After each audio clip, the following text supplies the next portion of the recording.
You're listening to Mr. Liverpool himself, Frank Carlyle, exclusively on Mersey Radio. Oh, good evening, everybody. It's your mate Frank Carlyle for Mersey Radio. Monday night again. Got great guests coming on. Great music as well. You've just heard the small faces there. Well, we'll be talking to Derek Shelmerdine later on about Steve Marriott, one of the founders of one of my favourite groups, to be honest. I've always liked them. And I was just saying to Jason there, and Jamie, who's here with me as a guest, he'll be talking about ghosts and things and that go bump in the night. But anyway, I was just saying there that I used to like them, and they, going back to when they first came out, and I said, and I like them even more today. But Jamie said maybe it's because of the music being awful, compared to like the 60s and the 70s stuff. So anyway, we've got great guests, as I said. We've got Derek Shelmerdine. We've also got Monty and Jamera from a great band over there in Atlanta, Georgia, called Pussyfoot.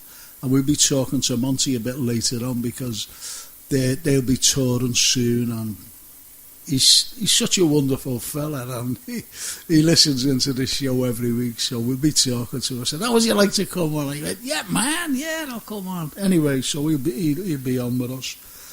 We've also got Joe Whitaker. I was talking to Joe just a little while ago, and she's definitely there because she couldn't make it, unfortunately, last week for some reason, but she's on tonight. As I said, we've got some great music. We've got more of the small faces to come on as well. We've got Pish Marley. He's not on the show tonight, but we've got one of his songs, and it's one of the worst titles ever, this particular song, and he's done it deliberately, to be honest.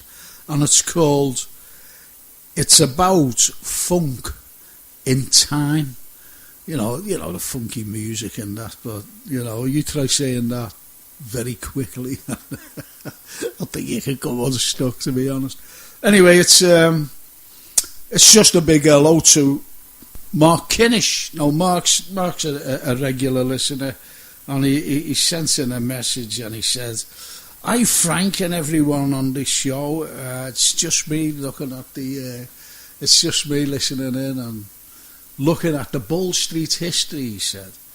He says, what do you think of Bull Street itself, and the history itself?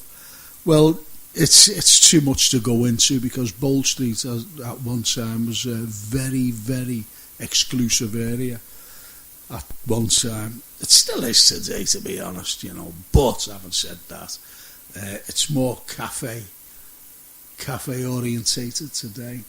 And he said, also, this is Mark Kinnish, and he said, moving on, what do you think your radio listeners and even the guests, see what they all think about the talks of developing Williamson Square and moving the fountain elsewhere in Liverpool? So, what's your thoughts on that, moving the fountain, Jamie? I think it should be left where it is. Why?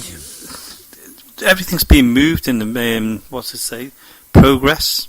Okay, well, I'll tell you why it's very important to keep it where it is, and these people haven't a clue, and this is what it's all about. This is Liverpool history, because the water that you actually see is the actual pool water, right? You can't get rid of a river, so it's the actual pool water that's coming through.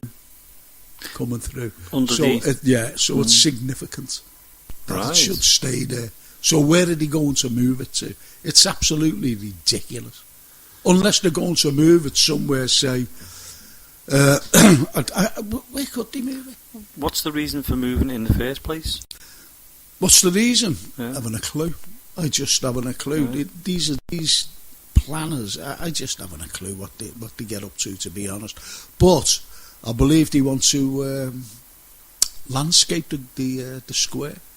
Do you know why Williamson Square's named Williamson Square? Have you got any idea? Or why it was actually made? No, but tell me. I'll tell you for why. Right, okay. Williamson Square, it belonged to a fellow by the name of Williamson, who was he was the proprietor of the Liverpool Advertisement, a newspaper, one of our first ever newspapers. And he loved to go to Italy, and he loved Venice. So he's seen all these piazzas in Venice. So he decided, he lived in it wasn't Williamson Square there, but he had his house there. So he decided to make a square, a piazza. Where all the gentlemen and all the ladies and, in their refinery would come along and just chat overnight, like they do, or like they did in Venice. Anyway, it never worked out like that because prostitutes and everyone else, the ladies of the night, pickpockets and everything, everyone was getting in on the act, around the piazza or the square, as they say. But the square remains, and hence Williamson Square. So that's why. So I'd love to know why they want to move it, though. Why change something? Yeah,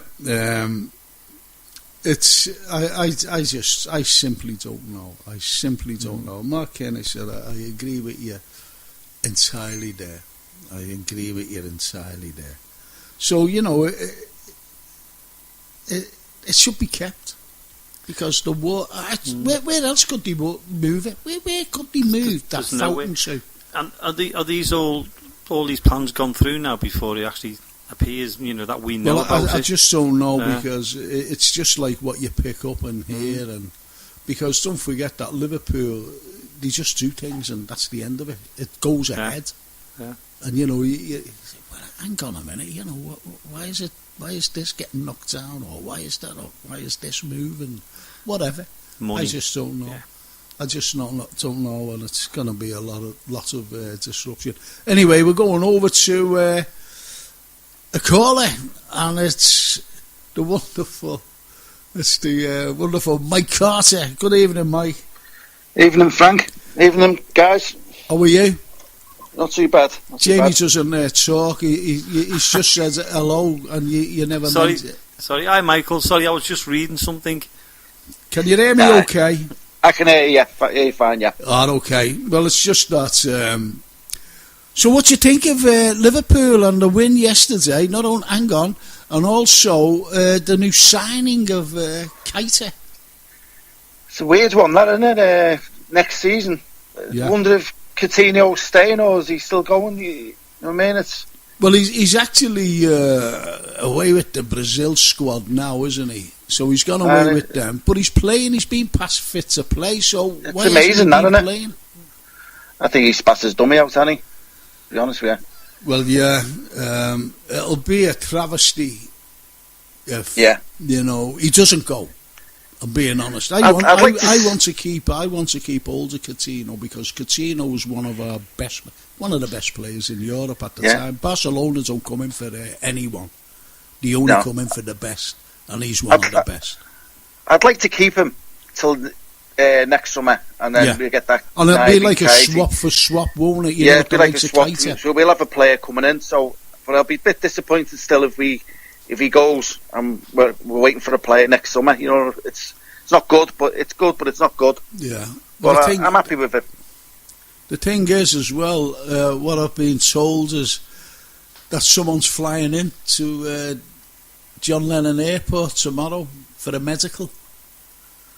Could be Van Dijk, innit? Yeah, could be. Could easily We've put a 55 million bid in for Lamar, haven't we? Yeah. Well, this is it. That'd be another good signing, that. Well, this is it. We really need centre backs. We really do, because no matter how you look at it, so look at yesterday's game. Everybody's over the moon, which I was as well. I was delighted. Yeah, I was over the moon as well. Can I finish, please? And what had happened was, people tend to forget of the opening game against Watford. Yeah. And Jamie Carragher hit the nail on the head. He said, we're all right playing the top six. We're all right playing against them because everyone's concentrating, everybody, for that 90 minutes. He said, but when you play the likes of other teams, He said the concentration goes. So he was more or less saying you need defenders. Is that right? Yeah, we definitely need defenders. I've said to you, we've gone into the season, and I was a little bit deflated going into the season. First time in years. The last time was Roy Hodgson winning, but this season I wasn't really looking forward to the season, to be honest with you. You know, the lack of signings, and I went to the game in Dublin and we were still making the same mistakes at the back. Yeah. And we were going into the game at Watford, we made the same mistakes we were making last season. Yeah. And Jamie Carragher pointed out, he says, what have they done during the summer? What have they actually done? Yeah. We haven't replaced anyone in that back four, or back two centre backs. So hopefully we're a bit of good news tomorrow. We might get Van Dijk.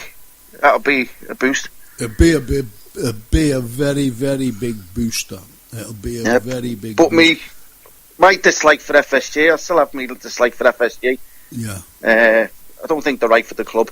Okay. To be honest, yeah. And there was something on the Salou bar today I seen on Twitter and Facebook I wasn't happy about. You know what I mean? We won't go into that, but it's sad, isn't it? You know, it's a sad reflection. I read something about the Salou bar the Shankly bar in Salou. Yeah, sorry, the Shankly bar in Salou, yeah. They're all Liverpool supporters. And my daughter Francine, she's actually over there at the moment in Salou, and she said, I'm going to go to that Shankly bar, you know, Dad. I said, oh, well, all right.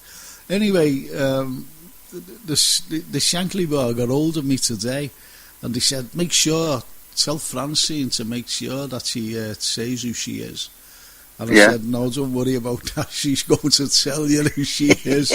You know, so she's over there, and it's great to think that these Liverpool fans are superb. You've got a big bar over there in New York. I'd love to go over there. The big bar over in New York. You know, you've got to understand that the fan base is phenomenal all over. Yeah. All over. You want to say something to Jamie, don't you? Well, no, I was thinking about the defence, going back to the defence, and I was going to ask Michael, who would you, if you had the choice, go out and buy for the defence? Because we've had this problem at the back for a good number of years now, and it still hasn't been corrected. We were fantastic yesterday against Arsenal, but there was still times at the back that we were nervous. You could see it. Obviously Van Dijk, I'd go for Van Dijk. He'd be the number one target, and I've discussed this with Frank. Jurgen Klopp must know that German league like the back of his hand. Why can't he go in there and get a German defender? Because a German player, the world champions, they're solid, they're hard working, they're fit. So we got a big German at the back there, like Frank mentioned, Hector, and left back. Yeah. You know what I mean? That's sad because they went after him last year and they never got him, unfortunately. But having said that, I think now Liverpool have to give this kid a try, from Hull, see how good he is. Yeah. But a keeper, I really believe that Liverpool should have got a keeper. I really believe that. Definitely. Butland's a good choice. A world-class goalkeeper. And that would give the defence something to be confident about as well. Yeah, Butland would be a good little choice, or bring Pepe Reina back. Bring Pepe Reina back. Still have a good few years left in him. Yeah, absolutely. He's a big, strong keeper. Yeah, he's also good at distributing the ball from the back, as you know.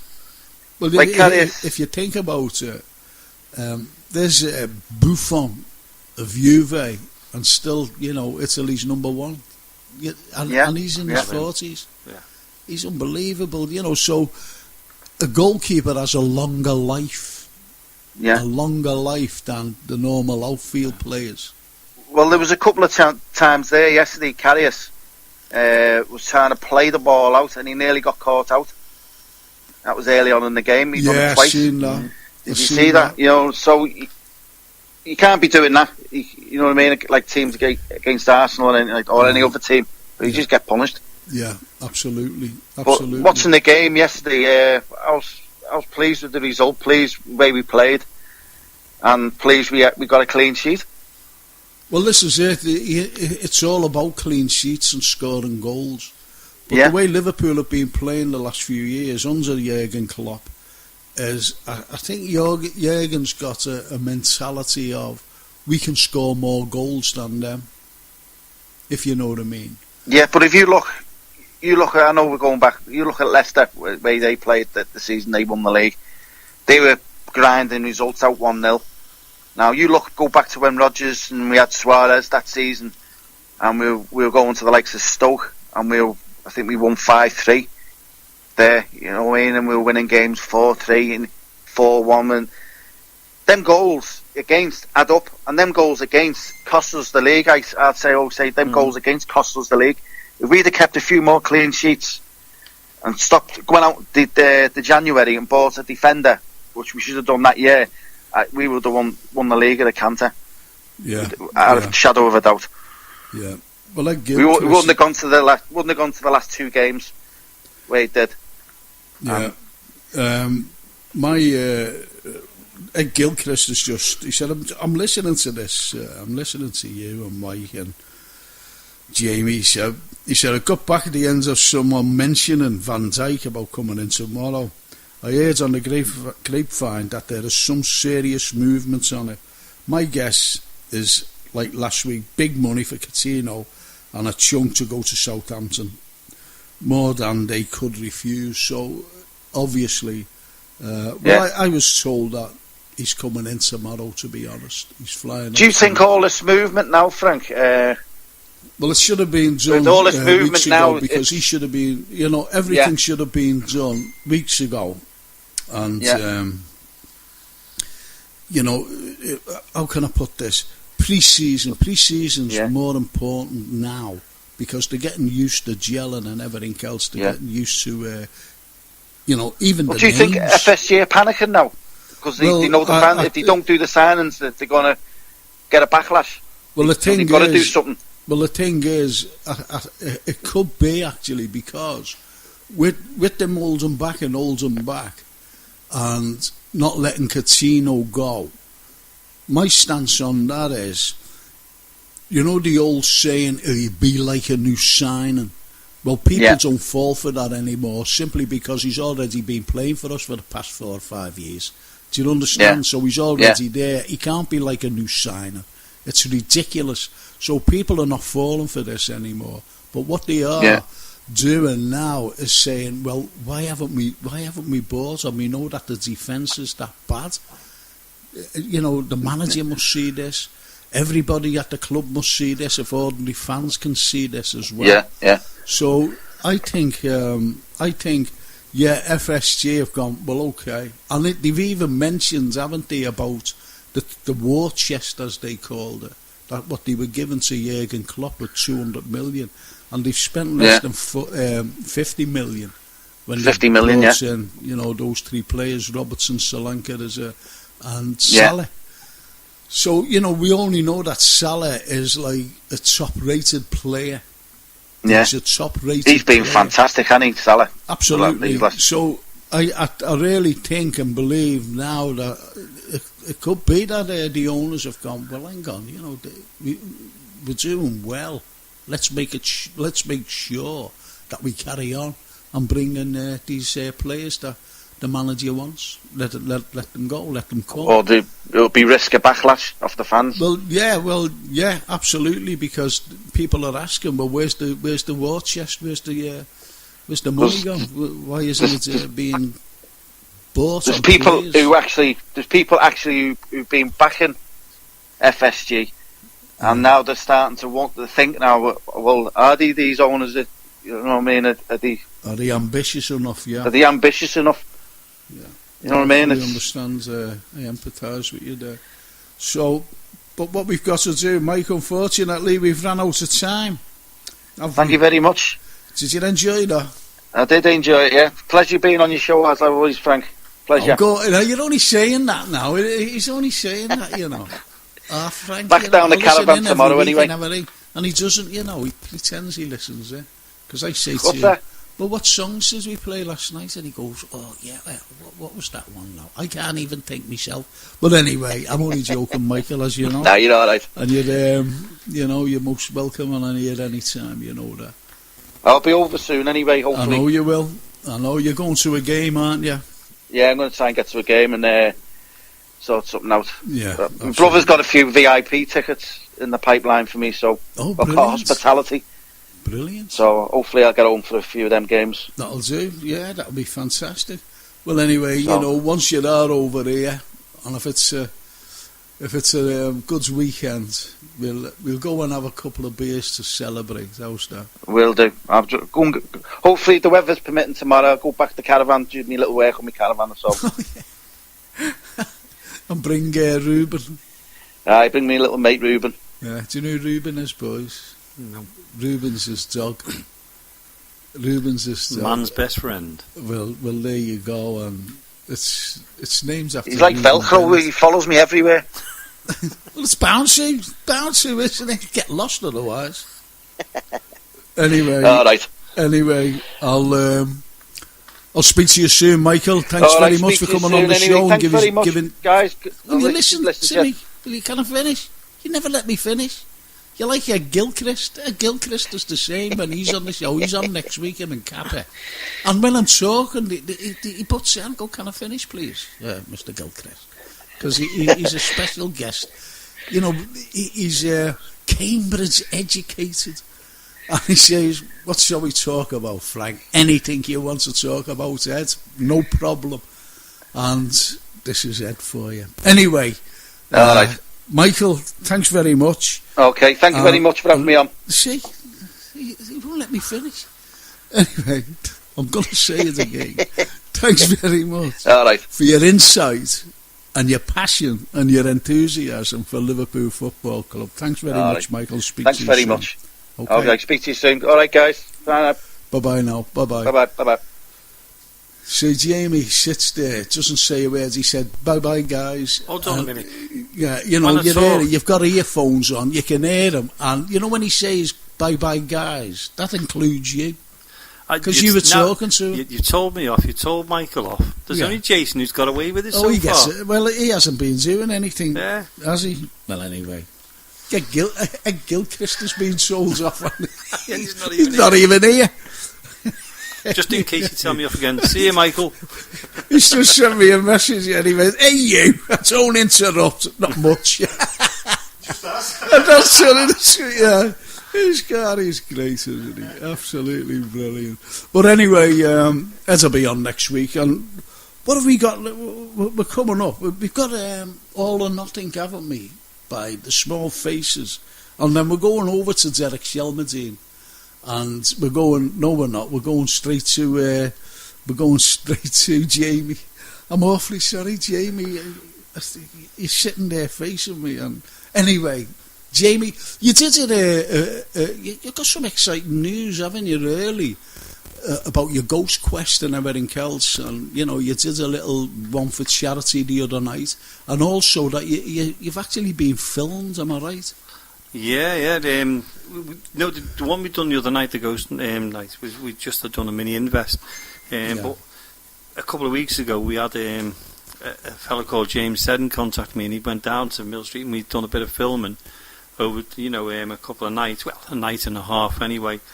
And I asked him what station he was going to be on, and the great news is it's going to be on YouTube for everybody to watch for free, because he thinks that it's the best way to go, and it's nice to give something back to the people who give him the pleasure. So it should be on YouTube in a couple of weeks' time, and it'll be called The Ghosts of Mill Street Barracks. I was interviewed on that one. Yeah. So, I'm looking forward to that. But he's also spoken to me since, and he's looking at doing a little mini documentary on the group. Well, what do you think of being followed around by cameras? Because that's happened to me loads of times, being walking around the city centre, for instance, and people, they just stop and they look at cameras, they look at other people, carrying things and like microphone, the booms, and they look and they go, who's this fella here, talking. Some people recognise who I am and they go, hello Frank, come over and I'm talking on film. And I go, hello, can we do that again, please? Oh, hello. this is what they like, but I don't want that, and I've not had that. But when we were outside Mill Street and they were filming a bit outside, and we did have people stop and watching and go, what movie are you filming? You know, it's not a movie. Yeah. You know, but I'm alright. I don't mind the cameras being there because I'm in pitch black anyway, so I can't see them because it's a ghost hunt. So I'm alright with that one. Is that what you see on the telly? Just bear with me with this. Is that what you see on the telly where it's like a greenish thing? Night light, is it, or whatever it is? Yeah, special. I think there's a bit of that, but a lot of it was done. Yeah, I've only seen the bits where it's like they've had the lights on, but some of the lighting effects they had that night. You know, when they would, like they had a fella, Mike, his name is, and he was doing the introduction of the show. You know, and the talks and things like that, and some of the lighting was just fantastic. It blew me out the water a bit with what, you know, with the stuff they had, and they loved every minute of it. I mean, I enjoyed it, but they loved it more than I did because I'm used to it. What about your group? And I think a few of them will be listening in tonight. So what about your group? I know they're very enthusiastic because I've been with you when I've been there. You know, I really know, and they're very passionate. And they're dead genuine, by the way. Yeah. So I said dead genuine. But they're still alive. They're genuine, you know. So do they get excited with all this as well? I wouldn't say excited. They look forward to it. I mean, when I talked to James about doing a little mini documentary on us, I'm made up that the whole group are going to be involved, you know, because that's what I want. I want the team to enjoy it. No, were they excited? That's what I mean about... I only told them yesterday. Oh, did you? Yeah, I only said to them yesterday. They were in mine last night, so right, we were all sitting around having a natter and that, and I said, not a seance. Yeah. Yeah. No, we're all still alive, but no, we were just sitting around having a natter and you know, some food and things like that, and I was just telling the ones who came, you know, that you know, they're going to come along and they want to do a bit of filming and that, so they were quite happy with that, you know. I'm made up because, you know, they deserve the recognition. They, you know, Jane and the rest of them. Jane, Lindsay, Liz, Bill, Des. I'm trying to go through the names. They're all in the head. I know that. And, Michelle, you know, they deserve to be mentioned as well because they're really passionate, aren't they, about their particular. And I mean, we're a very close group. You know, we stick together with everything. And you know, if I do something like that, if I can. I will get them involved. If I can't, There's nothing I can do about it. Because I did try to get him on the night of the film, but he said, no, we just got to do it like this, you know, it's fine. But he said, well, how about if we do something else with you? So, you know, I made up that I can get them involved. Yeah, well, that's lovely. I just had a message from Helen Strickland, and she said, hiya, Frank, a great show again. Sends lots of love to you, Jamie. So, you know, isn't it nice, you know, to think that there are people out there who's actually listening to me. Our Mo Gibbons is listening to us as well, all the way down there in Tilbury. And my daughter Francis texted me. She said, hello, Dad. Or Ola. Is it Ola? Right. Hello, Dad. Great day. Let the Shankly lads know that I'll be popping in for a drink and probably tomorrow or the day after.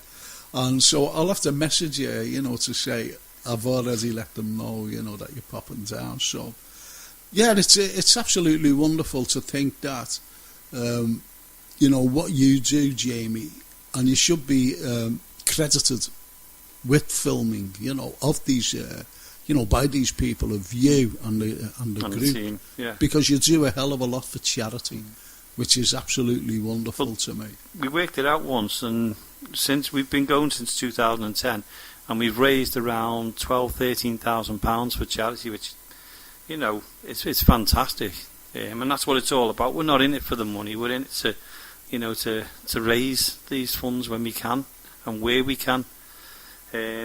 So it's nice to get that little bit of a comeback, you know. And if this gives us a little bit of an advertisement to get more people in, brilliant. The more people we can get in and on our investigations, it does justice for the kids. Well, this is it. This is what it's all about, isn't it? Charities and everything else.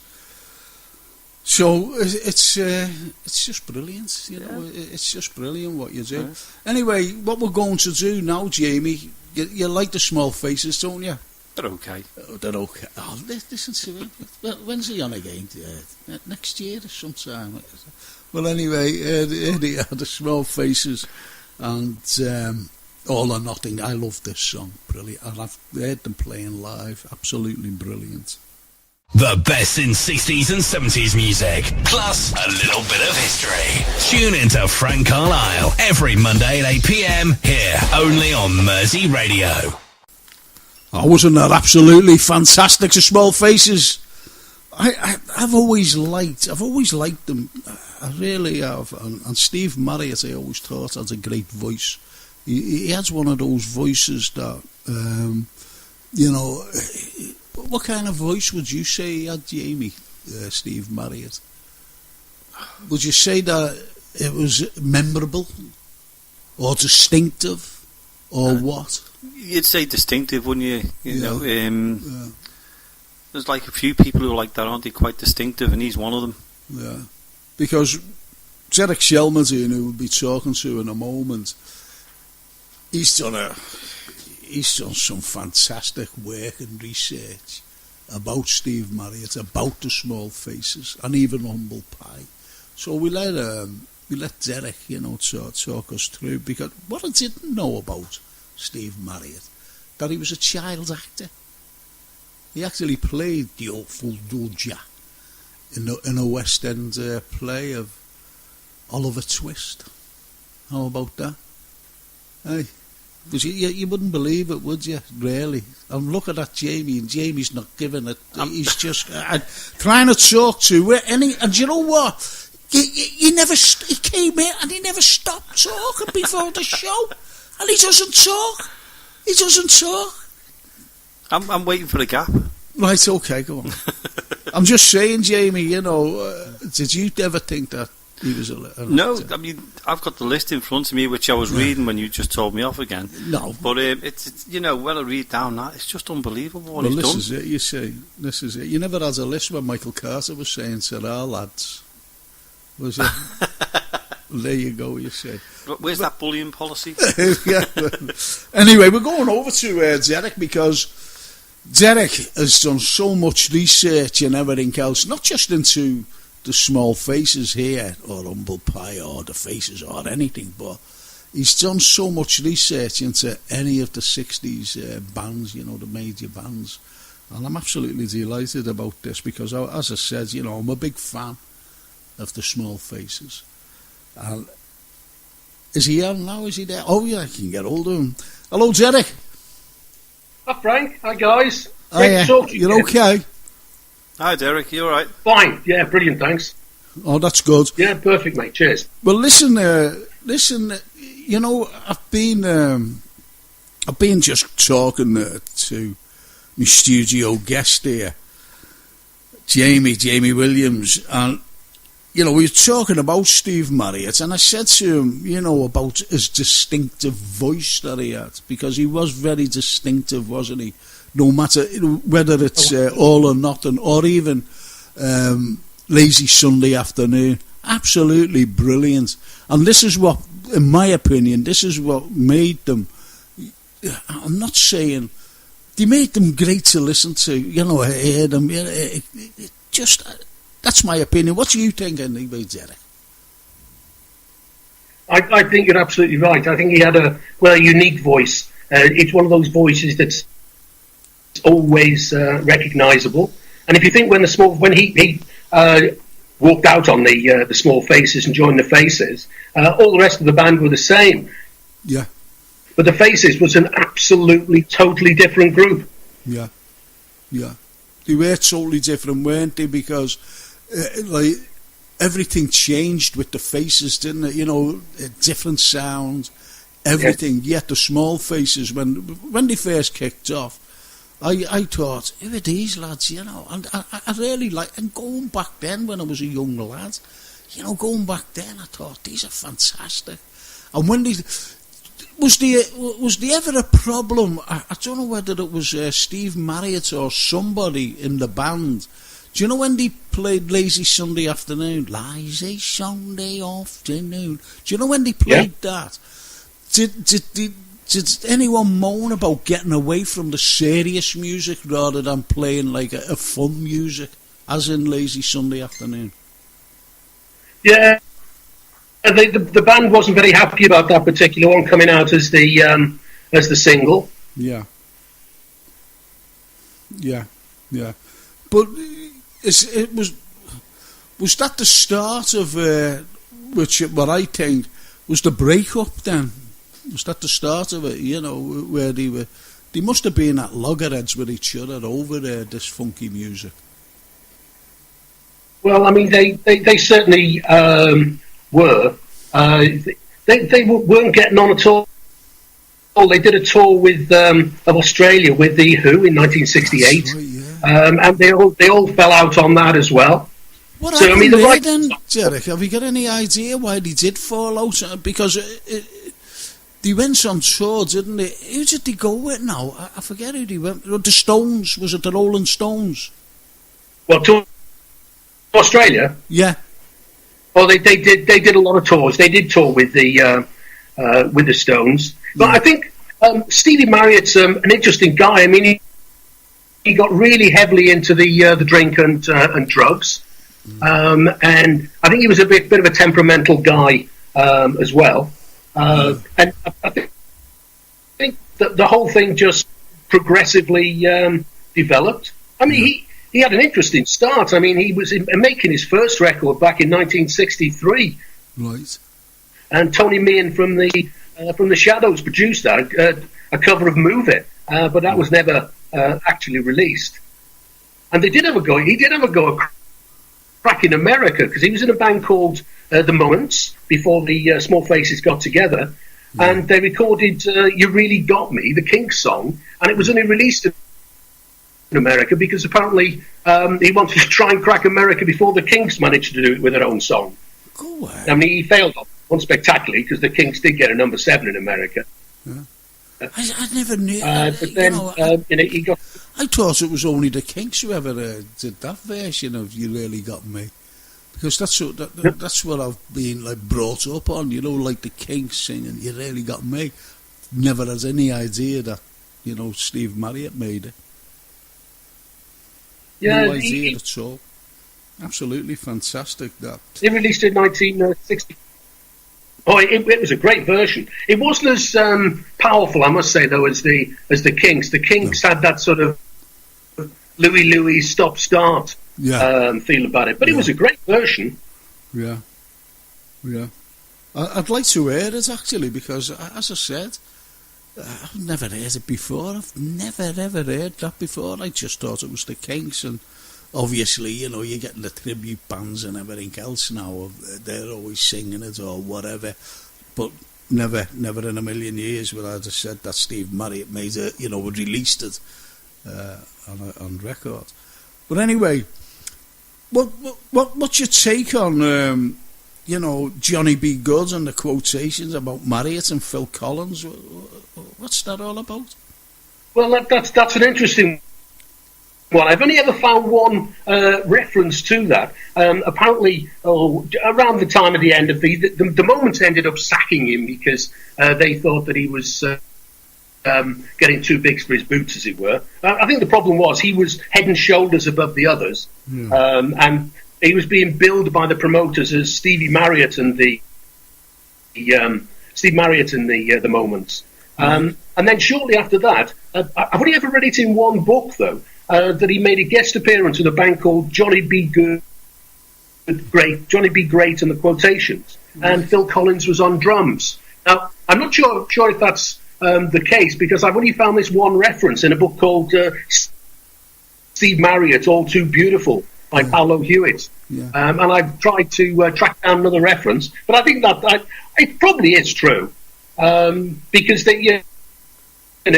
Everybody was moving around a lot of the time. When you delve into the sort of before they were famous stuff, you find so many people played with each other, and in bands you've never ever heard of, bands that themselves never went anywhere, but they were really the apprenticeships, if you like, of people who went on to be the good and the great of rock and roll. Well, listen, could you tell us a little bit more now about... I think it's fascinating, the name, the Small Faces. Could you tell us a little bit more about that? Also, could you tell us, because the listeners are saying this is fabulous, could you tell us more about, meeting up, with the rest of the members of the band? Could you tell us a little bit more about that, please?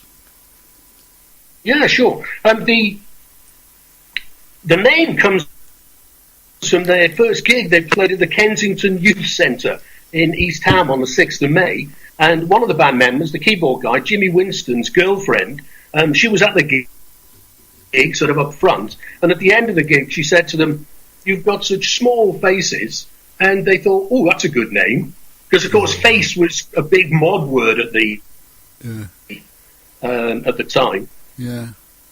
Isn't that absolutely wonderful? Because when you look at Marriott, like, I've seen old film of him, obviously in the band of singing, old videos of him, and he looks a kid, doesn't he? He just looks like a kid, and it's strange how, it came up that he played the Artful Dodger, which was, That's right.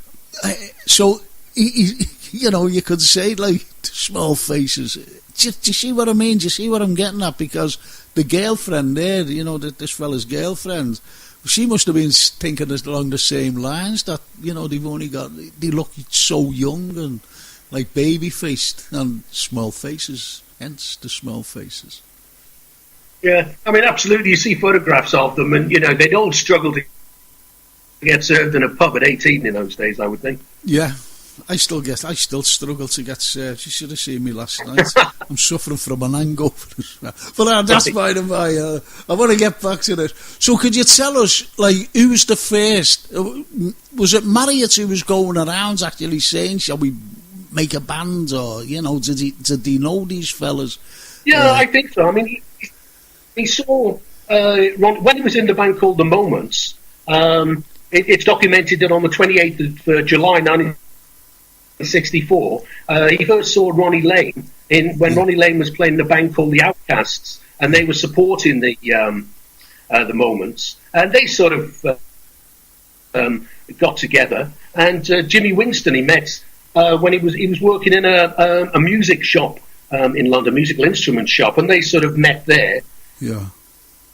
And they, I'm not quite sure where Kenny Jones fitted in, because I think they were probably friends of friends. Yeah. And then they got together. But Jimmy Winston only ever played on the first single, What You Gonna Do About It?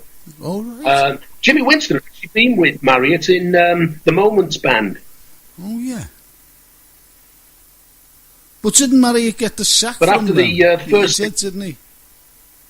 Wasn't he sacked That's from right. The Moments? Yeah. And then, by the time the second single came about, Sha-La-La-La Lee, Ian McLagan had replaced Jimmy Winston. Mm. And the classic lineup was in place. Right. Interestingly enough, I mean, you played Sha-La-La-La Lee earlier, and that was co-written by Kenny Lynch. And if you remember him, the comedian from the 60s. Yeah. Go away. And he had a couple of hit singles. That's unbelievable, that Kenny Lynch. Because he was just like a singer and a stooge to Jimmy Tarbuck. So, That's right. I never knew that he had written any song. That was a great hit, that Sha-La-La-La Lee. That's brilliant. It's a strange one, that, because he co-wrote it with Mort Schumann, who's a very prolific American songwriter who wrote a lot of stuff for Elvis Presley. I'm not quite sure how they got together. Yeah. But they certainly, Sha-La-La, I think, is a pretty good song. Yeah. And interestingly enough, they got discovered when they played two clubs on the way up that really helped them. Peter Stringfellow's club. Peter Stringfellow had a nightclub in Sheffield for 3 or 4 years in the mid-60s. Yeah. And they played there, and that was the first time they played outside London. And believe it or not, in Leicester Square, this is the mid-60s, around 65, they played in the Cavern Club. Where here? In London. Oh, I It was see. a Cavern Club in London, in Leicester Square. Right. And they had a sort of residency there, and that was when Don Arden, the manager, saw them and took them on.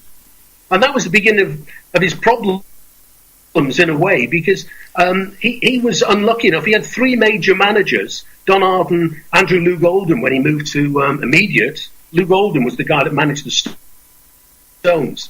And when he went to America with Humble Pie, he got involved with a guy called D. Anthony. And the problem was he never earned any money. When he left the Small Faces, he was still arguing with Don Arden about money that was owed. And apparently a court order was issued against Don Arden some years later for that. Andrew Lou Golden's Immediate label went bankrupt, so he ended up getting no money from there. Oh. And with D. Anthony, he was a bit of a rogue by all accounts. And when he formed Humble Pie with Peter Frampton left to go solo, and Marriott was a bit concerned that this D. Anthony had been siphoning money out of Humble Pie's coffers to pay for the new star career for Frampton. And apparently, I'm not sure exactly when this was, but it would have been around the early 70s. He actually confronted D. Anthony and said, I think you're taking money from us. And apparently he was summoned to a meeting in New York with a guy called John Gotti and the Gambino, who were a mob family. And he warned that he was going to be getting nothing. And he took it seriously. Wow. So he had a lot of problems. I mean, he had a lot of personal problems across. He got a bit too enthusiastically into the drink and the drugs. And then he was always fighting the fact that he was always broke through no fault of his own. Yeah. I mean, a boy band now has a hit, they're all millionaires. Yeah. This guy went through the 60s, 70s, well, his whole life basically, doing lots and lots of gigs, lots and lots of hit records, never made any money. Well, that was the sad thing about it, because you can look at the Beatles, can't you? The likes of Brian Epstein, for example, he was straight as a die, wasn't he? He was as straight as a die, that Absolutely. man. And, obviously, well, the Beatles are phenomenal and they have phenomenal money. But again, you did have bands that were being ripped off. Even like the likes of Sting, he was ripped off, wasn't he, by a certain person? For Absolutely. Millions, he was ripped off. And these are you go back to the bands in the 60s, and I know a few lads who was in well-known groups, well-known bands, and they still had to work for a living. Yeah. Even today, they had to work for a living rather than, being, not saying wealthy, if you know what I mean, but, comfortable, shall I say. And they just had to work because they ended up with nothing. Oh, a lot of the guys from the 60s ended up without any money. I mean, the Stones were suing Alan Klein for money they believed was owed to them. I think one of the problems was the whole mentality in the 60s was that money was a bit beneath us. We're all in it for the art. The musicians themselves didn't want to bother themselves with the financial side. So if you get an unscrupulous manager, you're going to get ripped off. Yeah. And a lot did. I know that Pink Floyd was suing their early management for millions of pounds. And it was just the way of the world then, I think. Yeah. So what? Do you know? We've only got a few minutes to go, and do you know, Derek, what band? You might know. I don't know. I haven't a clue. This is why I'm asking you. What bands was phenomenal yet ended up skint? Is there anyone that you know? What bands, and they just ended up with no money at all? Because you're saying there about Steve Marriott, ended up with no money, and they were phenomenal. So, but is there another band that ended up with nothing after being more or less ripped off? I can't think of any examples. I know the Pink Floyd, if they hadn't carried on being successful, Yeah. After the first half of their career, they'd have ended up with nothing. You wouldn't think the thing that, about though, would you, with Pink Floyd, though, would you? You know, you wouldn't think that at all. And it's just as well that they were, you know, a super group. Absolutely. I think Steve Marriott's problem was he went from band to band, and either he was ripped off, as he was the first two managers, or he was just dealing with somebody who couldn't, like Andrew Lugold, who couldn't handle money. Yeah. So whereas I think a lot of other bands, came out of it eventually with some money because they managed to have a life long enough to earn some more. I know the bass player with Jimi Hendrix Experience, Noel Redding. Yeah. He was pursuing money for most of the rest of his life. He reckons he earned absolutely no money at all from the Jimi Hendrix Experience. He was with them right through to their third album, Electric Ladyland. And I know, I've seen him in interviews saying he got absolutely no money out of that band. And they must have earned a fortune. Well, do you know, like today, like where bands are making comebacks, do you think it's because money's tight even with them? If you know what I mean. I think that's probably the case. There are an awful lot of bands now who play very regularly. And it's not really a nostalgia circuit anymore. It's just that there are so many great bands and great artists that are still around. That they're still out there gigging. I know Marty Wilde's got a solid gold tour coming up in the autumn with people like Eden Kane and Mike Berry. And they're probably all right, but none of them have Marty Wilde might have done because he was in management and all kinds of things. But I don't think any of them actually earn fortunes. They all live very comfortably, I think. But that's what's one of the real differences with today. A hit album, couple of hit albums, and people are millionaires now. Well, this is it. It's really strange. Changed. Well, this is why I asked you, Derek. If these bands now today were making comebacks, I'm not saying the likes of that Take That, because they're making a comeback, or are they? I don't know what's happening. But the likes of ABBA, I reckon, besides the Beatles, obviously, and the Stones, and say like Queen, for example, putting them aside, the likes of ABBA, they are phenomenal. I thought they were one of the greatest bands ever, to be honest, ABBA. Now, they're absolutely multi-millionaires, the four of them of that band. So they looked after their own money, didn't they, without management rather. Yeah, I think that made a lot of difference with people. I think by the time ABBA came into the frame, the whole essence, the music business had changed a lot. So that musicians and artists were getting a lot more savvy about contracts. Yeah. In the early days, songwriters used to have a problem with record companies and DJs wanting to put their name onto the songwriting credit. That's where the money is in. Certainly then, that's where the money is in the music business. Yeah. Well, funny enough, I was watching an interview. I'm sorry there, Derek.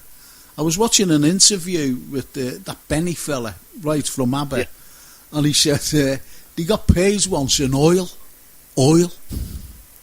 How'd you go about it? If was he, bringing a barrel of oil in your car or on the van?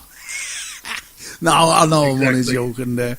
But anyway, Derek, absolutely brilliant, absolutely fantastic, and people were made up of what you were there saying, and I was, and even Jason was nodding and smiling. The first time I've ever seen him smile in my life.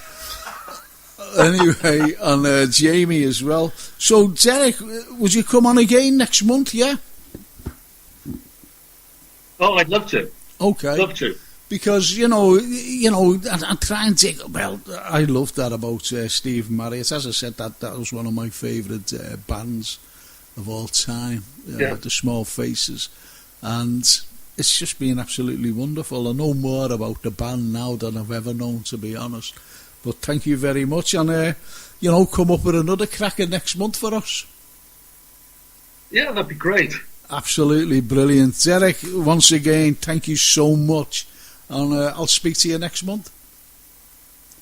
Oh, that's great. Thanks a lot, Frank. No, Cheers. thank you. Thank Bye, you guys. so much. Bye-bye now. Bye-bye. Bye-bye. So that was, how about that? You know, it's fantastic, isn't it? You know, to think that the likes of Derek coming out with all this wonderful... It's like an encyclopedia. He is like an Unbelievable. encyclopedia. He Yeah. is. He very much is. So, but the point is, when you're listening to these particular things, Jason's can't get over me tonight. You know. Do you know why? I'm doing everything on time. And it is. And he's just looking at me and go, you know, the eyebrows are going up, and you know. Oh, see, that's terrible. That's a bit rocky. I'm always getting told off. I'm getting told off over in Canada. I'm getting told off here. I'm getting told off everywhere. Anyway, we're going over now to... we're going to go over and have a couple of songs. No Money Down by Humble Pie and Religion by Pussyfoot. Because Pussyfoot, Monty, and, you know, remember, and Jamera, she's coming on, you know, talking about Pussyfoot and... what they're getting up to, you know, gigs and things like that, because they've been on loads of radio shows, but they love Frank and the Mersey radio. I don't know why, like, I really don't. I know, but anyway, we'll be speaking to them after this, and you know, just enjoy these two. No Money Down by Humble Pie and Religion by Pussyfoot. The best in 60s and 70s music, plus a little bit of history. Tune into Frank Carlyle every Monday at 8 p.m. here, only on Mersey Radio. Wasn't that a great day? Anyway, made a cup of tea. It's a cup of tea. Got a cup of tea off Jason. It's absolutely wonderful. You can make tea as well. And Jamie doesn't drink tea at all. He doesn't drink alcohol. He only drinks water. Is that right, Jamie? Correct, yeah. Why? Alcohol's never interested me one bit. The taste of tea, disgusting. Coffee. But water, yeah. Flavoured water, yeah. I think you were deprived as a child. I'm deprived now. Deprived as a child. Well, anyway, we've got to say hello to Mo down there in Tilbury. We've already mentioned it, but she said, hello, Jamie. Hello, Mo. And she said, hello, Jason. Say hello, Mo. Okay, Mo. Yeah, there you go, Mo. We've said, everyone said hello. No mic for Jason tonight, so because he was getting too confident last week and the weeks before as well. You know, when he had the mic and he was coming out with all quips and jokes and everything else, and it's just the listeners just saying, "Who's this fella here? He's trying to take over the show, like Ed Gilchrist trying to take over the show." Anyway, I'm only joking, Ed. Anyway, I'll be going over to Monty. We're going over to Monty because Monty out of Pussyfoot is going to tell us all about gigs that he's played. He's also going to tell us about he's the man, Jason, he's the man, you know what I mean? This is it from a Gilchrist. You know, when you think that no one's listening, he's gone in to watch the telly or something, you know, but he's listening in, sly boots. Anyway, cheers, Ed. He's the man. He knows the truth. Oh, there you see. Yeah, he's getting see all the confidence. Getting cocky now. He's there again, Frank. Getting cocky. But anyway, we've been going over and talking to Monty because Monty's one of these fellas. Started the band. No, he's really humble because he said, hey, you know, thanks for giving us the opportunity, because not to me, but he's actually posted it, you know, to other people. Do you understand? Yeah. Well, I mean, I was on last time when they were on, and I thought they were such nice people, you know, listening to them, and they come across really, really pleasant. And but the music's good as well, isn't it? Well, I just said to you, didn't I, when we were off air, I said I'd love to hear that woman singing a cappella, because she's got such a fantastic voice. Got a fantastic voice, yeah. Got a fantastic voice. But, you know, it's funny talking to Derek there, and like bands going back, to the 60s, and very successful. He appears in films and everything. Oh, yeah. Records, obviously, gigs everywhere, television, everything, and yet he ended up with no money whatsoever. Yeah. Because it was all like boom, wasn't it? Am I correct, or didn't the Beatles have their own little TV program as well? I don't know. I know the Monkees did. No, the Monkees did. I remember them having one. Yeah. Again, I don't know about. I don't know about that. The That's Beatles. just my imagination. They was always sure. appearing, and like the Morecambe and Wise show, for example. They appeared with Ken Dodd. So any show, obviously the Sunday night at the London Palladium, but anyone, and everything that was coming up. I always remember being in a pub, and the Beatles were on Sunday night at the London Palladium. The pub was absolutely chock-a-block that Sunday, because the Beatles were on, and they were standing on tables and everything, because the tellies then were only small, I don't bigger than a monitor. I don't remember those days. Oh, you wouldn't remember those days. But anyway, they were all standing on it and dancing, and it was incredible. It's as though that they, were there. I'd like to have experienced the 60s, be a little bit older then to experience what happened through the 60s. Because I'm only getting through, people who've experienced that, and it sounds like it was a fantastic time. I was born in 1963, I'll be honest with you, but so I just missed out on it. Well, I used to go to, people used to go to the Cavern. I used to go to the Iron Door. It was either the Cavern or the Iron Door, one of the two. But I always used to go to the Iron Door, and I used to see the Searchers there, because the Searchers were the resident band. And fully enough, Jason's uncle owned. How weird, huh? Oh, what a connection. And how cool is it? Yeah. Anyway, we used to see these wonderful, wonderful bands like Rory Storm and the Hurricanes. Now, Rory would have made it, but unfortunately he took his own life at a very, very young age, and yet he was phenomenal. And what he used to dress in, he had this shock of blonde hair, real blonde hair. It was like a Teddy Boys style, and this, I always remember him wearing this long, like reddish, pinkish, reddish coat, Teddy Boy style, and those crepe shoes, and very, very, thin trousers, drain pipes. Drain pipes, that's what. Yeah. Well, remember we had Billy Roberts on. Well, do you know who Billy Roberts toured with? Oh. Jimi Hendrix. You joking? Seriously, yeah. You talk to Billy Roberts about his music, and it will open your eyes. I didn't even know he was in a band, Billy. Yeah. Billy's a smashing fella, isn't Fantastic. he? We'll have to get him on again. Yeah, because he would come on. He would come on, Billy. Because he is a very, very interesting man. Yeah. And I will ask him about that. I didn't realise he was music. Because I see him now and again on that social network thing. Have a little chat with him. I'll get him on with him and talk to him about his music. And it's you're in touch with him? Yeah, I'm always talking to him. Well, just say, Frank would like it on his show. Is there any way? We'll organise it through just Skype, as you know, he lives down south now in Cornwall. Yeah, I know he lives down south. He's probably sitting on the beach now. Yeah. Yeah. But I mean that some of the stories he told me, it was just like really. But unfortunately, we can't get hold of Monty for some reason, and it's gone all quiet as I was taking me sip of tea. I thought you might have said something, Jamie. Oh no! See, I'm professional, and Frank's just drinking his tea and making me wait. And what's he like? I'm just getting you back from earlier on. So anyway, you've got your things coming up as well, haven't you? Have you got any more gigs coming up? Your any more ghost hunts? We're just organising some now. We're just waiting on some dates. I will be back in Mill Street Barracks soon.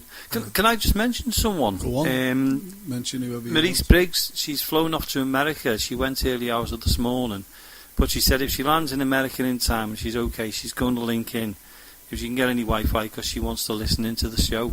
Oh, that's So good. hopefully she's And what's her landed name? safely. Marie Spriggs. Marie Spriggs. Well, Marie, you know, obviously you've been mentioned, and if you're not listening to us now, you're busy unpacking or being driven around in some of these cabs, yellow cabs or whatever, riding horses or lassoing cows or chopping trees down or whatever they do in America.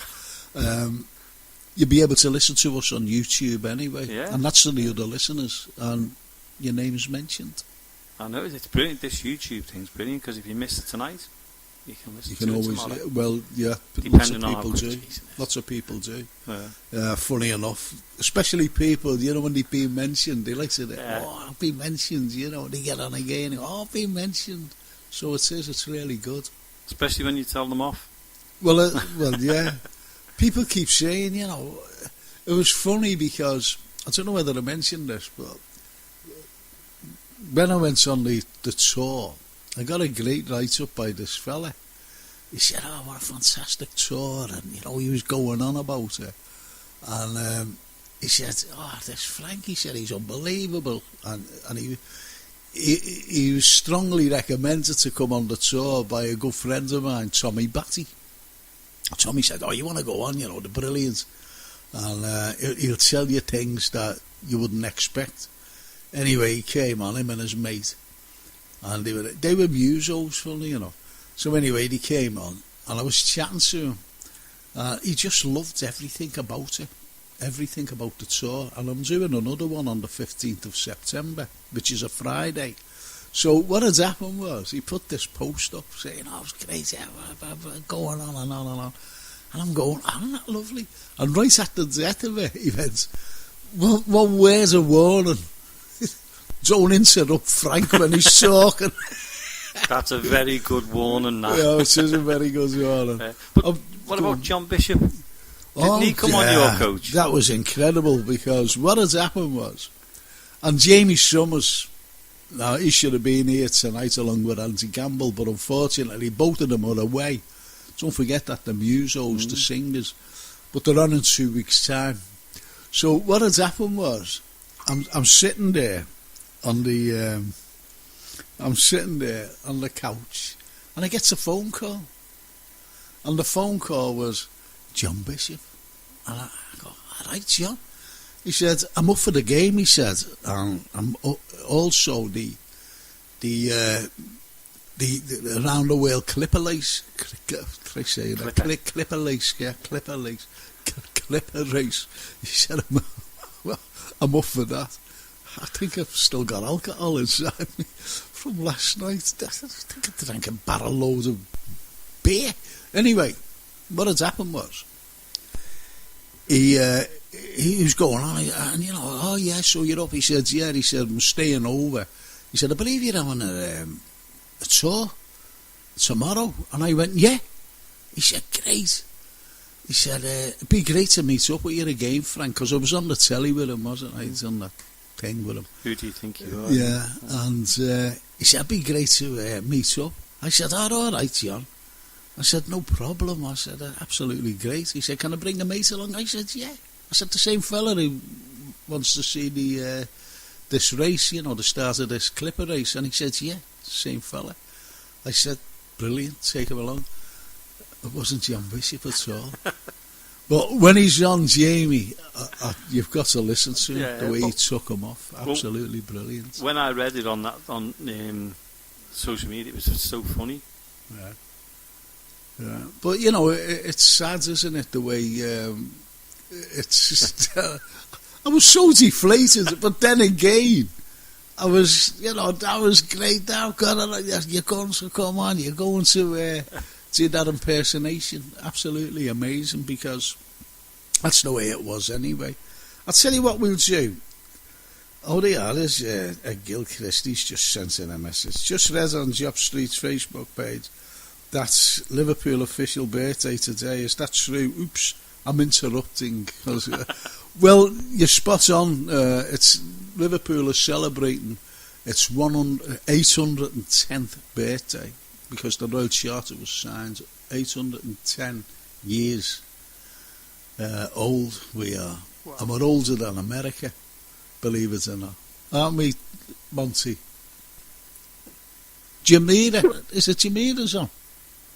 It's Jamera again. Oh, are you, Jamera? How are you? We've been trying to get hold of you for about the last 15 minutes. Oh, good. I'm glad you kept trying. I'm on mommy duty as well. Oh, so. right. I'm okay. I didn't realise that. I thought all you Americans had all these wonderful maids to look after their kids and everything else. But you're not in that. You're not in that. You'd rather look after your own, am I right? Yeah. Somebody's got to do it. Somebody's got to do it, and you're the mum, so you have to do it, Jamera. Anyway, can you tell us what's happening with the band? Yeah. Oh, wow. So we did release the album. We released the album Religion. It came out. It's doing well so far, and we got some play in the radio here in Atlanta, which is awesome. I got to hear myself on the radio in my own hometown for the first time. That was something. That must have been a strange thing, then, mustn't it, really, for you? So how did you feel when you were listening to it? It didn't feel... we're so used to the internet days. Yeah. And everything coming out of the radio anyway. Anything you want to put in the radio will come out of the radio. So I felt like I was listening to the CD. Right. But it wasn't...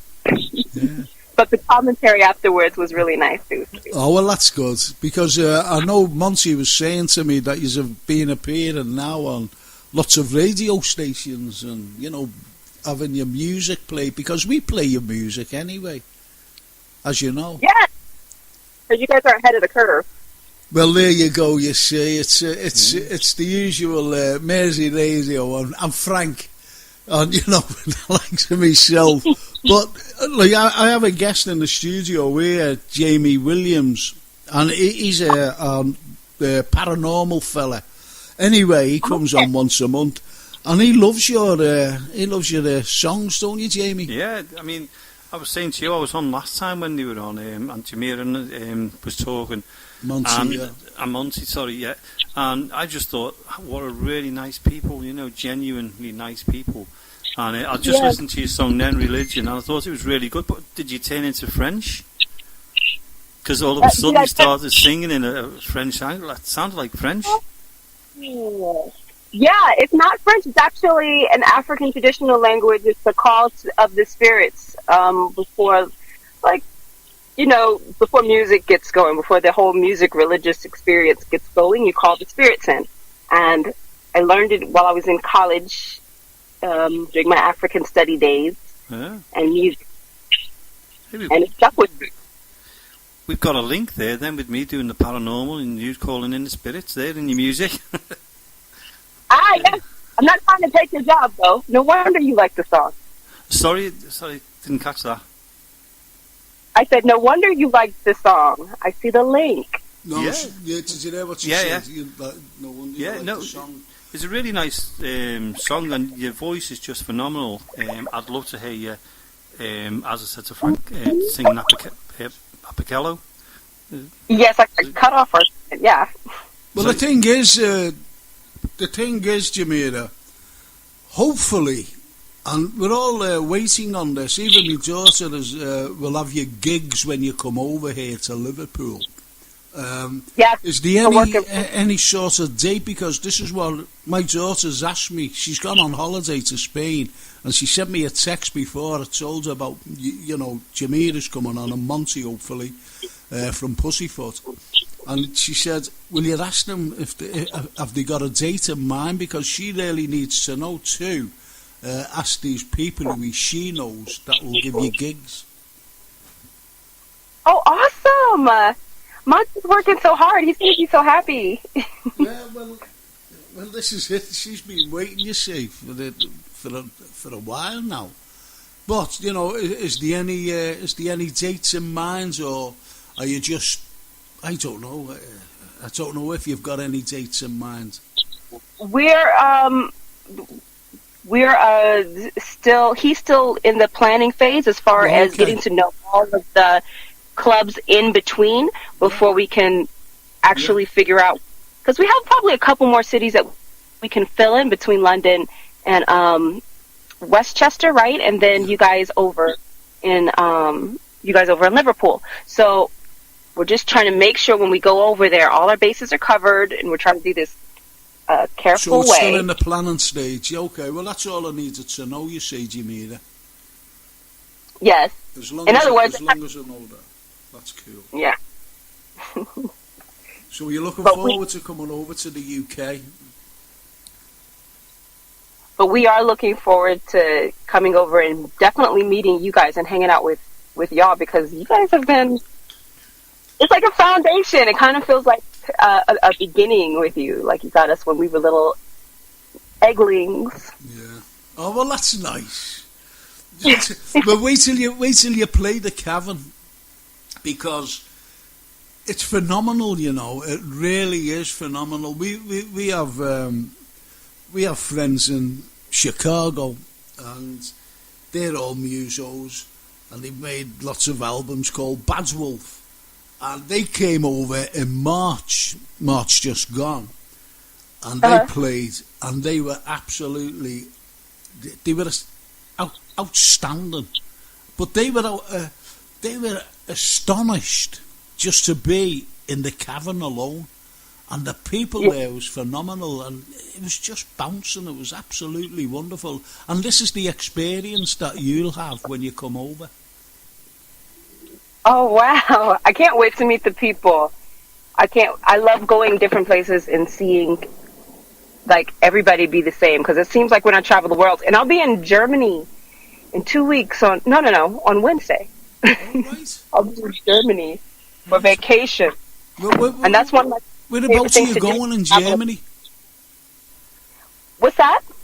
Whereabouts in Germany are you going to? Oh, I'm going to Berlin and Munich. What's up? You got some good places I should check out? Yeah, Berlin. Well, obviously, both cities are a must to go and see anyway. Berlin and Munich. It's phenomenal. It really is. Both cities, that is. I did some teaching over there in Germany, but it wasn't in Munich or Berlin. The wall was still up when I was teaching over there. So anyway, I was teaching in Hanover, around Hanover, you know. So absolutely amazing there. Jamera, we have to go because I've got a Hollywood correspondent waiting for me. I'm with those, trying to get you for 15 minutes because we were going to have a 20-minute interview. Well, over. That's the end of the year. I'm awfully sorry, but you will come on again very, very soon. Is that okay? Yes, I absolutely will come in again. I'll probably call you guys from Germany. I'll call you from Berlin. 5 minutes to see what that's so cool. That's great. That'll be fantastic if you did do that. How long are you in there? How long are you in Germany for? I'll be there for a week, for about 10 days. 10 days is more than okay. Yeah. Hey, that'll be cool. Okay, Jamera, I love you so much, and speak to you very soon. Yes, we'll speak to you soon. Thanks, Frank. Have fun. Thank you, Jamera. Bye-bye. Bye. Bye, Jamera. So that's it. She's off to Germany. They're coming over here, well, fairly soon. It's still in the planning stages, so it's great. And what we're going to do now, we're going to go play a record. Are we going to play a record? And this record is one of my faves, actually. And what's it called? Oh, I'm not saying that. Why? It's about funk in time. That's it. Well, that's all it's about. It's Pish Marley, one of our regulars who does Billy No Mates. And we haven't heard Billy No Mates for a long time. For a while. So anyway, he'll be doing the Billy No Mates very, very soon. And anyway, it's Pish Marley. It's a title track from his new album, which has just come out. And it's called It's About Funk in Time. Right? Don't say it quickly. And I've just said it. And there's Pish. Take it away, Pish. Listen to Mersey Radio wherever you are, on air, online, and on your phone. www.merseyradio.co.uk. If you like classic rock, tune into Will Meadows, Saturdays at 8 p.m. for the best in classic rock and great guitar music. For all your around the world sports news, tune into Neil Garner every Monday at 10 p.m. on Mersey Radio. The best in 60s and 70s music, plus a little bit of history. Tune into Frank Carlyle every Monday at 8 p.m. here, only on Mersey Radio. Wasn't that absolutely fab? Anyway, I've just had a message off Ian Trimble, and Ian's good friends of the show, good friends of mine, lives down at Hale, and there's something going on, and he's got... This is for charity, and he does a hell of a lot for charity, does Ian. But I'll talk about this more next week. And it's a charity classic vehicle show down there at Ale Village. And it's on Sunday, the 15th of October, at 12 noon until 4. And it's it's in the Childs of Ale pub, you know, obviously outside, showing all these rare cars and things. And I really can't pronounce that word at all. And it's this young lad, Josh, he's suffering from it. It's a brain disorder that affects only one person in 2,500. Can you pronounce that word? I can't pronounce it, I'm telling you now. No, see, it's a very hard anyway, but it's a brain disorder, and he's going to do this particular thing, and this is what we want. You see, we want people to but we will speak about it in depth next week. Okay, all right, Ian, and we'll have you on the show not next week, but near the time that this is going out on the 15th of. It is the 15th, isn't it? Isn't it the 15th of October? But anyway, we love you on there at the time. It's brilliant, absolutely brilliant. Anyway, we're going over to Joe, and Joe is waiting for us all the way over there in Hollywood, which is brilliant. Hello, Joe. Hi, greetings. Greetings to you. So how's the weather over there in sunny California? Oh my goodness. We have a severe weather warning all week. Currently it's 95. Yeah. Wow. And yet you were hit with a hurricane as well, weren't you? Yes. So did you feel any of those particular shocks from that hurricane in Hollywood? No, not at all. No?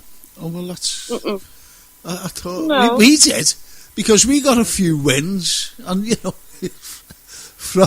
from that hurricane that you had, and we felt it over here. The only thing we seem to get this time of year is something called the Santa Ana, which is a very warm, hot wind, but nothing connected to any bad weather. Is that uncomfortable, Joe? Is that uncomfortable for you, you know, because... Oh, yes. Some heat, isn't it, affects people, and, you know... Oh, absolutely. It doesn't let up. I'm sorry, where other people benefit, and does it affect you in any way? Yeah, I mean, there's no let up. I mean, you have to... If my air conditioner went, it'd be unbearable. You would not be able to sit comfortably at home at all. Wow. It just shows you, though, doesn't it, how extreme heat. And not only that, but you've got Alaska, haven't you? You know, you get extreme colds up there during the winters. So America has everything, really, hasn't it? You know, you can go to Florida in a snowstorm, say in New York, and fly down to Florida, and there you are, basking in the sunshine on a beach somewhere. Absolutely amazing, America, and that's the way I see America anyway. So different extreme weather. Absolutely. So what have you been up to? Well, I was watching the fight the weekend. Oh, yeah, between Mayweather and McGregor. Yeah. What did you think? I think it went better than it could. You know, we forget that McGregor, this was his first like professional sort of boxing match, wasn't it? In essence, you know, he's a cage fight, and I think he did well. I mean, it was obvious that he wasn't a naturally trained boxer, but you know, to go 10 rounds against this guy was Mayweather, quite a stint. Yeah. But I'm always surprised how, you know, they do this boxing match and then 2 hours later they're out partying in Vegas. Yeah. That's what I mean. You know, these cage fighters, you know, I can't be bothered with them. I really cannot be bothered with them. I'm being honest there, and I didn't give a monkeys about that particular fight. I always remember Muhammad Ali fighting this karate expert, a big Japanese fella. And he spent more time on the floor, you know, trying to kick Ali. It was absolutely farcical. So that's why I won't bother with any of these tough people, in my opinion. Yeah, Muhammad Ali, what an athlete. Well, you know, you forget. You know, people say to me, you know, was he that great and everything else? And, you know, we just had a message off Gilchrist, and he said, fight, what fight? You know, again, we don't say kindly to this, because they're not two proper boxers. One's a cage fighter. He was shouting at Mayweather during the weigh-in and everything else, and Mayweather was just looking at him, you know, saying, well, you know, I'm going to beat your head off, which he did, but, you know, in the end. But no, and it's just you know what? Absolutely. And when you get the refer, you know, you get the Muhammad Ali's of the world, he was not only a great fighter, he did great things. You know, he gave a lot back, and he did a lot with, you know, wow, what a man. Can you remember Henry Cooper? I mean, he got stung a bit. He wasn't expecting that right at the start of his campaign as a heavyweight. But good old Harry Cooper, there's a name. Yeah. See, you know, when people say to me, to be honest, who's the best heavyweight champion ever, or the best pound for pound boxer, so you can go through any weight, like from like flyweight or whatever it is, right up to Joe Frazier. No, what I was going to say was a fella by the name of Roberto Duran was the finest. He was absolutely amazing. You know, the likes of Sugar Ray Leonard and Thomas Hearns, you know, he fought those fellas. But pound for pound, he was the best boxer ever. And the greatest heavyweight to me, personally, was Rocky Marciano, because Marciano went the full hit without ever being defeated. He retired undefeated. Ali was beaten a few times. Yeah, absolutely. But we were very fortunate to have him in the studio, Muhammad Ali, a couple of times, and you know, a very elegant guy, and always delivered a good message. You know, was always empowering, and you know, really great, great guy. It's a shame we don't have any film reel of him coming to the studio. It was very interesting times. Yeah. And, you know, the way he went as well with Parkinson's, that was the shameful thing. You know, as you mentioned before, a great athlete. And one of the most iconic pictures I've ever seen of any boxing is Muhammad Ali in the ring, and he's looking down at Sonny Liston, it is. And you just see him, and he's got his hand more or less across the chest, and he's, you know, you can see his gum shields and everything else. It's one of the most iconic pictures ever, and it's brilliant. And as he went down, there was he said to Muhammad, "Why didn't you hit him again?" He went, "Oh, he was already hurt." No, that's right. You know, that's what made him good boxing. He wasn't the Tysons of the world. You know, Tyson, he had his day and his glory, but he knew when to back off. He wasn't ruthless. He wasn't that animal that Tyson became. you know. Yeah, of course. Yeah, great man. Is there any films coming out anyway, Joe? We have a couple coming out. We have Rebel Into the Rye coming out. What's that? What's that? It's a detective sort of conspiracy, normal stuff, you know. Oh, okay. And what do we have out coming up? Also, The Golden Circle, someone was telling me about. It's got good reviews. Okay. But we must do this. We don't have enough time every time. Yeah. Always get caught short. I know we do, and that's why I asked you now, you see, because we've got loads of time. So now, but the point is, you see, is there any, do you know any of the stars in these particular films? Yeah, sure. But right now, I can't load you my can't internet. think, yeah? What do you like? What do you like? Do you know what? I watched the film the other night, and it was called, what was it? I forget what it was called, Michelle. But it was called, what was it called? Cage 3, Shark Cage 3 or something like that.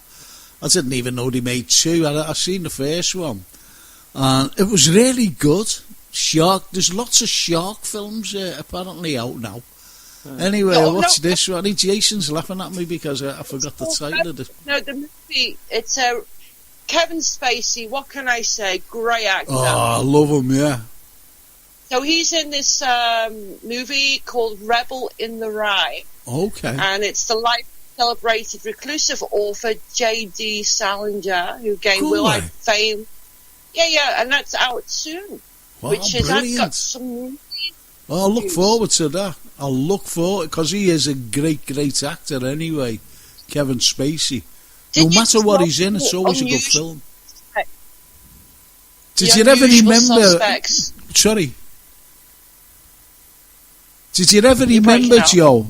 Did you ever remember The Usual Suspects? Oh, yes. I love that movie. Wasn't it brilliant? And right at the very end of the film, the way Kevin Spacey, because he was walking around as though there was something wrong with him, and then you just see him straightening up and fixing himself and just walking away. Absolutely fantastic piece of acting. Yeah, the iconic scene when they're all on the police station. Yeah. And they're going, right. We can't repeat it now, of course. No. But iconic. Yeah. But, it's one of those films with Spacey. Absolutely brilliant. And you know when he did Bobby Darin? He took off Bobby Darin in a biopic. And when he took him, he actually sang the songs. It wasn't Bobby Darin. He never mimed. It was him. He's quite a good singer as well. Yeah, well, he took him off to a T, absolutely brilliant. Not only that, but the likes of Joaquin Phoenix as well, when he took Johnny Cash off, played Johnny Cash, he said, you can mime to the songs. He said, no, I'll sing them. And he sounded like Johnny Cash. So, these fellas they've got a well-trained voice.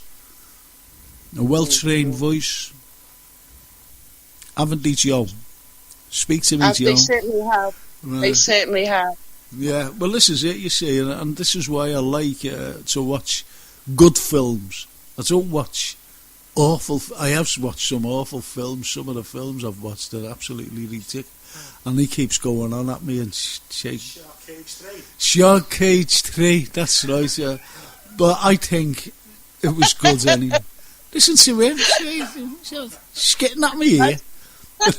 But anyway, I like frightening myself. I don't swim, Joe. Did you know that? I can't swim. Oh, my... Well, and he just said it's all a shark. But see the way he's doing, he's getting cocky now. Anyway, it's all... Yeah, I always remember Elton John, he'd seen Jaws, and they were interviewing him in California somewhere. And he said to him, do you like going for a swim? I think he was in Malibu Beach. He had a home there. And they were interviewing him there, you know, sitting on a chair and looking out over the beach, you know, and into the sea. And he went, he said, the interviewer said, do you go for a early morning swim? And he went, no. Have you seen Jaws? And that was like when it first came out. It was absolutely brilliant, you know, because it did frighten people, frighten me anyway. That's why I never learned to swim, Joe. Oh dear. Incidentally, it's funny you used to talk about Malibu. I discovered the other day, the late Princess Diana and her boyfriend they bought a home in Malibu, and just before all that happened, they were due to move out here. Yeah. Did you know that? Well, the thing is, that'll add fuel, won't it, to the conspiracy theory that they were murdered. Because, you know, just imagine if she moved out there with the two lads, what would have happened? Yeah. You see what I mean? Because he's going to be a king, William. Yeah. He couldn't have it happen. Yeah. And, you know, that's very surprising. That's revealing, that. What would you think, Jamie? Do you think that's revealing there about her home in Malibu? Definitely, because, I mean, didn't she say just before her death that she had something to announce? Now, everyone thought it was a pregnancy, but who knows? Well, an engagement as well, because he did buy an engagement ring. And it could have been, we're getting engaged and we're off to Joe Whitaker over there in California. How about that, Joe? I know, great. I loved it. And so did all the... but seriously, no, they bought a real big estate. Yeah. Very private in Malibu. And, That's incredible, that, Joe. That's fantastic news, that, because, as I said, it'll add fuel to the conspiracy theorists and that. Don't you think the lady deserved privacy? I mean, at the end of the day, I mean, the royal family did treat her very harshly. But the thing is, see, we're a funny country, because after their death and the funeral and everything else, the Queen's popularity was on the floor. All of the royal family, especially Charles's, and all of a sudden, they're up there again. Everyone's delighted with the royal family. And because of the anniversary of the death of Diana, the other week, a couple of weeks ago, the popularity seemed to wane a little. And now today, it's back up again. They had the documentary, didn't he? Yeah. They interviewed the two lads on the TV. It's unbelievable. It's unbelievable. Listen, Joe, we've got to leave. We really have to leave. Oh, no! Yeah. Oh, no! Oh, yeah. Oh, no! Stop it, Joe. Joe, I love crying. You know that. But anyway, we'll speak to you next week. Peace and love always. And you, Joe. And you to and you too. Go to Texas. I'll see you next week. Bye-bye, Joe. All right. It's all right, Joe. Always a pleasure. Bye. Always. And, you know, just before we go, Ed Gilchrist said there was about 17 CCTV cameras on Diana's final journey. All of them were off, which is strange. Anyway, from Jamie, our wonderful fella who runs after ghosts and things like that, to my guests, Jamera from Pussyfoot, and also Derek Shelmerdine. It's been great. And without Jason here, who produced this show, there would have been no show. So it's time for me, Frank Carlyle, from Mersey Radio. See you all next week, God's willing. Bye-bye now. Bye-bye.